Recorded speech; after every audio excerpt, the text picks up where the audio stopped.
हजरत जी मौलाना इलियास साहब रहमतुल्लाह अलैह ने उसी वक्त तकरीर रोक के ये फरमाया कि मौलाना तुम मेरी तकरीर समझो ना समझो, और ये मेरी कौम चाहे मेरे अल्फाज समझे ना समझे, लेकिन मेरा मकसद समझ रहे हैं। क्या समझ रहे हैं भाई?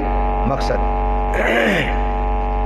नुक हजरत जब ये आपके अल्फाज ही ना समझ रहे तो मकसद कैसे समझ रहे हैं? तो एक नंबरदार बैठो हजरत जी के सामने, ऐसो भारी फेंटा और झटो कान ले रो कदी नूलू, अच्छी तरह सो रो फटकार के। और हजरत जी ने जगह ए नंबरदार नंबरदार नंबरदार, नुक जी हजरत जाके दम। अरे भाई जाग रहा सो रहा है? जाग रहा हूँ जी। सुन रहा मैं क्या कह रहा हूँ? नुक बहुत जोर से। कहा कह रहा हूँ मैं? नुक कह रहा हूँ जमात में चलो। बात समझ में आ गई भाई? तो मकसद तो यही है, जलसा चो 2 दिन को चो 3 दिन को, मकसद कहा निचोड़ भाई जमात में चलो। तो माशाल्लाह तकरीर हुई, बच्चों ने प्रोग्राम पेश किया, और आके और कर लें, मकसद हमारा समझ में आ गया भाई। क्या समझ में आया बताओ? ये समझ में आया, नो करो जमात में चलो। ये तो सन 1941 की बात है। आज क्या समझ में आया? आज ये समझ में आया कि इंशाअल्लाह हम अपनी बच्चियों को पढ़ाएंगे, आलिमा फाजिला बनाएंगे।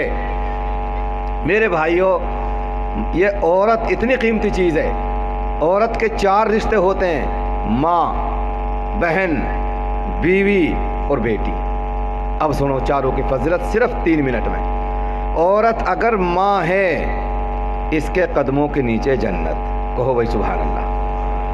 औरत अगर बीवी है, अल्लाह के नबी अलैहिस्सलातु वस्सलाम ने फरमाया खैरुकुम लि अहली व अना खैरुकुम लि अहली, औ कमा क़ाल अलैहिस्सलातु वस्सलाम। लोगों, तुम में सबसे बेहतर वो है जो अपनी घरवाली के नज़दीक बेहतर हो। सारी दुनिया कहे कि मियाँ जी अच्छो, और घरवाली ना कहे तो वो अच्छो ना है। ये नोटरी की मुहर कौन लगाएगी? मियाँ जान लगाएगी कि मियाँ जी अच्छो। बात समझ में आ रही है? अगर ये बहन है तो विरासत में इसका हिस्सा है। अगर ये बेटी है तो आसमान से अपना भी रिज़्क़ लाती है और अपने माँ बाप का भी रिज़्क़ लाती है। ये बेटी जब पैदा होती है तो आसमान से सवा पहर नूर बरसता है, अल्लाह की रहमत बरसती है उस घर पर जहाँ लड़की पैदा होती है। मेरे नबी की नस्ल किससे चली भाई बताओ? लड़कों से चली, लड़की से? लड़की से चली। मेरे अजीज़ों, अगर लड़की पैदा हो जाए, 2 या 3 हो, अल्लाह के नबी अलैहिस्सलातु वस्सलाम फरमाया सुनो, जिसके 2 बेटी हों या 2 बहन हों और उनका बाप मर जाए, और 2 बहनों का 2 बेटियों की अच्छी तालीम और तरबियत करे, अच्छे घराने में रिश्ता करे, अल्लाह के नबी अलैहिस्सलातु वस्सलाम फरमाते हैं जन्नत में मेरे साथ इस तरह जैसे 2 उंगली। अगर काई की 3 बिलांद की दाढ़ी हो, 14 मदरसों से फारिग हो जाए, 14 मदरसों से कोई मौलवी साहब, और 8 मीटर का कुर्ता हो, और 37 हज कर ली हो, साल में 9 उम्रे करते हो, कोई गारंटी नहीं कि अल्लाह के नबी के साथ वो इस तरह रहे।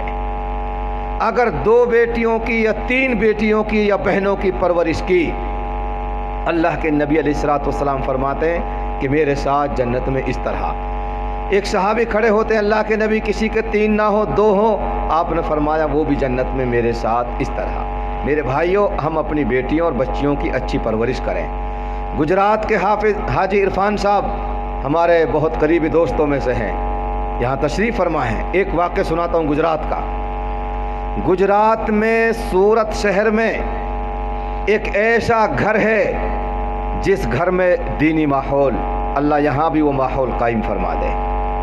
कुरान करीम के हल्के और तज़किरे घर में चलते चलते नतीजे ये हुआ, एक 12 साल की बच्ची कुरान करीम की हाफिज़ा बन जाती है।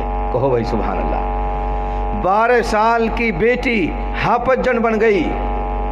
70 साल की नानी ने देखा कि जब मेरी 12 साल की नवासी हाफिज़ बन सकती है तो मैं 70 साल की नानी हाफिज़ क्यों नहीं बन सकती। वज़ू की, मुसल्ला बिछाया, 2 रकात नफिल पढ़ी, दुआ के लिए हाथ उठाए, और कहती है, ए मेरे परवरदिगार, जब मेरी 12 साल की नवासी हाफजन बन सकती है तो मैं 70 साल की नानी हाफजन क्यों नहीं बन सकती। कुरान करीम को हिफ्ज़ शुरू कर दिया। चलते चलते 7 साल में नानी भी हाफजन हो गई। कहो भाई सुभान अल्लाह।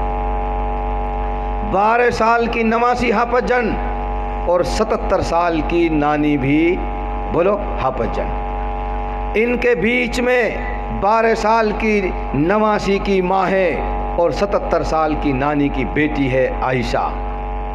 वह आयशा कहती है कि मेरे परवरदिगार, जब मेरी 12 साल की बेटी हाफजन बन सकती है तो और मेरी 77 साल की माँ हाफजन बन सकती है, मैं 55 साल की आयशा हाफजन क्यों नहीं बन सकती। उन्होंने भी कुरान करीम हिफ्ज़ शुरू कर दिया। मेरे अजीज़ों, कौन से हैं ये घराने? सूरत में वो घराना रहता है और मेवात में इतने बड़े मजमा में और उलमा के सामने उनकी तारीफ़ और तौसीफ़ हो रही है। एक बात मैं आपके सामने कहता हूँ, अगर ऐसा घराना मुझे बावले में मिल जाए, नाई नंगड़ा में मिल जाए, छारोड़ा में मिल जाए, कसम खा के मैं कहता हूँ मैं सूरत का और गुजरात का तज़किरा नहीं करूँगा, फिर मैं आपके गांव का तज़किरा करूँगा। मुझे लाओ तो सही ऐसी मिसाल कि जहाँ नानी भी हाफजन, नवासी भी हाफजन और माँ भी हाफजन। ये घराने वो हैं जहाँ कुरान करीम के हल्के लगते हैं। मेरे भाइयों, अगर हम समाज को सुधारना चाहते हैं, अपने माहौल को इस्लामी माहौल बनाना चाहते हैं, सिर्फ़ और सिर्फ एक शक्ल है कि हमें अपनी बेटियों की, अपनी बहनों की, बीवियों की अच्छी तालीम और तरबियत करनी होगी।